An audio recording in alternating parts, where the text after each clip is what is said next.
श्री स्वामी समर्थ. तुमच्या सर्वांचं आपल्या यूट्यूब चॅनलमध्ये खूप खूप स्वागत आहे. खरी स्वामी सेवा काय आहे हे आज आपण आजच्या व्हिडिओमध्ये पाहणार आहोत. स्वामी सेवा करताना सर्वात आधी स्वामी महाराजांना आपला गुरु माना. आपलं सर्वस्व स्वामी महाराजांना माना. स्वामी महाराजांना शरण जा आणि मग स्वामी सेवा करायला सुरुवात करा. स्वामींची सर्वात मोठी प्रभावशाली उच्च कोटीची एकच सेवा आहे, ती म्हणजे नामस्मरण. नामस्मरण करूनच तुम्ही तुमचे भोग मिटवू शकता. तुम्हाला रोज एक माळ श्री स्वामी समर्थ या मंत्राचा जप करायचा आहे. एकच माळ करा, पण खूप मनापासून स्वामी आईंना हाक मारा.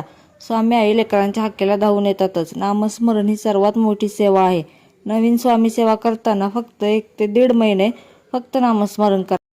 नामस्मरण केल्याने स्वामी तुमच्या घरावर एक संरक्षण कवच तयार करतात. मगच तुम्ही पारायण करा.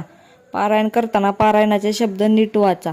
स्वामी चरित्र सारामृत हे संस्कृत भाषेत आहे, त्यामुळे ते वाचताना चुकीचे शब्द वाचले तर तुमच्या घरावर संकट येऊ शकतं. त्यामुळे शक्यतो मराठीतच वाचा. तुम्ही महिन्यातून एका गुरुवारी वाचले तरी चालेल. स्वामी चरित्र पारायण हे खूप शक्तिशाली ग्रंथ आहे. ते तुम्ही एकदाच मनापासून वाचले तरी त्याचे खूप लाभ आहेत.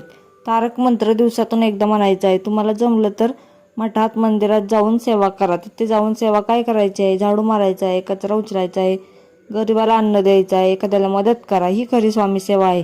काही लोक सांगतात हे कलरचे कपडे घालू नका, हे दान करा, ते दान करा, हे तेल लावा, स्वामी प्रसन्न होतील. असं काहीच करू नका. असं करून काही होणार नाही. स्वामींचं फक्त नामस्मरण करूनच तुम्ही स्वामी समर्थ महाराजांपर्यंत पोहोचू शकता. नामस्मरण, गरिबाला अन्न, मुक्या जनावरांना खायला देऊनच तुम्ही खरी स्वामी सेवा करू शकता.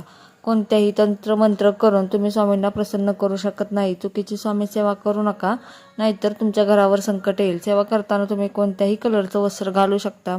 पिवळाच कलर घालायचा आहे असे काही नाही. स्वामी प्रसन्न होतील असं काही नाही. कोणत्याही अंधश्रद्धेला बळी पडू नका. श्री स्वामी समर्थ.